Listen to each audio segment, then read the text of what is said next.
Right, today I'm gold panning somewhere where I've done before. I did this one last year. All the mountains around there are all snow peaked. Some of them you can't even see them, they're that whited out. So last time on a video I walked down this route. I know the way now because I did it last year. It's a bit muddier than it was last time. It was quite dry last time. Looks like a few people have been here before. It's a popular place, I think. So, mind you, it's not been walked down there. So my plan is today to do some gold panning. If I don't fall and break my neck, my plan is to do some gold panning down there again this time, with the knowledge I never had last time, and I've learned of what I'm going to try to do is over there. That'll be a trap for gold apparently in the crevicing. So what I want to do is try, if I can get down there, I'm going to try and pan for gold in there and see how I get on. See how I do. Here's hoping. So I've set up a rope on this post to go down there to hopefully ease me down, which is quite steep and slippy and icy, and then I can use the rope to get back up after. That's the only way I think I can do it. Now I got down here safely. I've got two ropes in the end, one rope there, the blue one, and one further up. That post up there is where the first one's tied to, and the other one is tied to that little twig there. It don't look much, but it's quite solid in the ground, so tied it to there. I've got down here now. I can't get across to over there where I wanted to get because that's just far too deep, and I only got my waders. I've only got my wellies today. So, but what I'm going to do is what's called crevicing. Let's just get down here quite safely without falling in. Right, crevicing is basically going in parts like this here, digging all bits that would sit, and this is where the gold would sit, in there, and places like down there. So the river comes down, it's moving the gold, it's bringing it down here, and you just got to think where it will get stuck. Now I can't dig all that down there, that's too much, but on these crevices like there, that bit, I'm going to dig that bit there,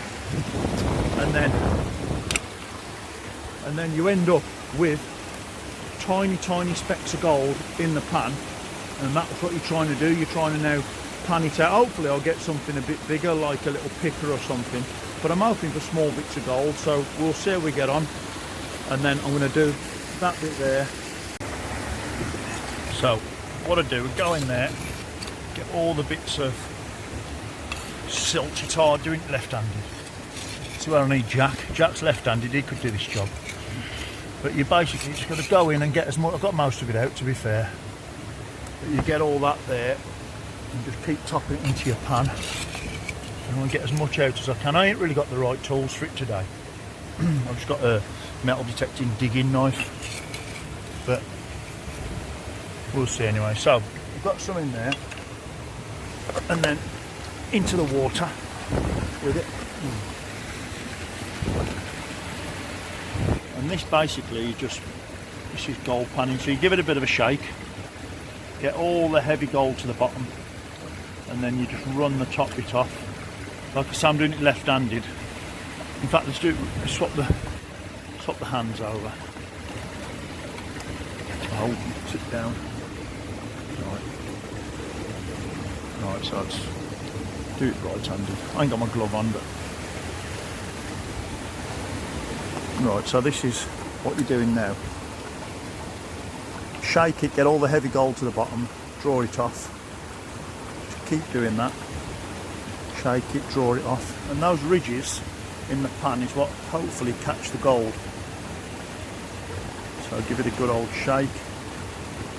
Draw the top light stuff off, same again. Because gold's 38 times heavier than water, it should be dropping through all that now and just dropping through the bricks and the pebbles. And I really hope I find something. I mean, you could do like 20-30 pans and probably get one tiny piece of gold. That's what I did last time, so it's not certain. Basically just drawing it off now. Draw off the big, so you can take the bigger bits out. Take the big bits out.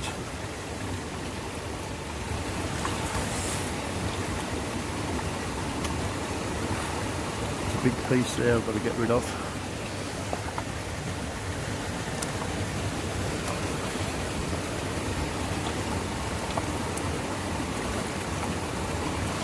Now really, ideally I'd want to be using a sluice, so the sluice does all this for me and you end up with just a little bit that's left. So I get to a point where nearly all the big stuff, like there's a piece of gold there, where all the big stuff is.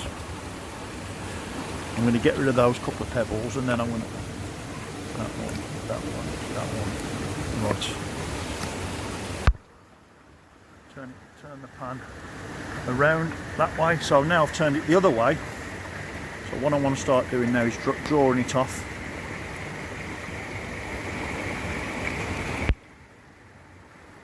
Can't really see any in there, but you never know. And then you just draw it off and then swirl it round and have a look. You can then have a look in there. Oh, there's a tiny little piece thing there. You can't really see it, it's so tiny, but I think it's a tiny piece. It's called flower gold, that is. But it could be fool's gold, but it looks, no, it's fool's gold. But that's basically what you do. You just keep panning it off and panning it off, and you hopefully end up with a tiny. I've got about 6 or 7 pieces in the time that I've done it. I'm not an expert at it, but that's where you find your bits of gold. And this river's got gold in it.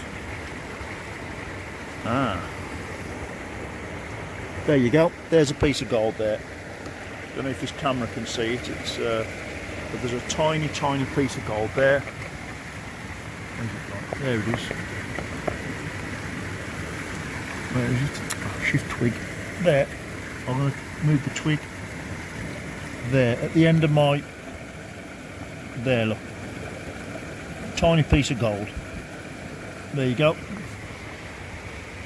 It's not worth much, that tiny piece then, but you're still pulling gold out of a river. And hopefully you just find bigger pieces. That's the plan.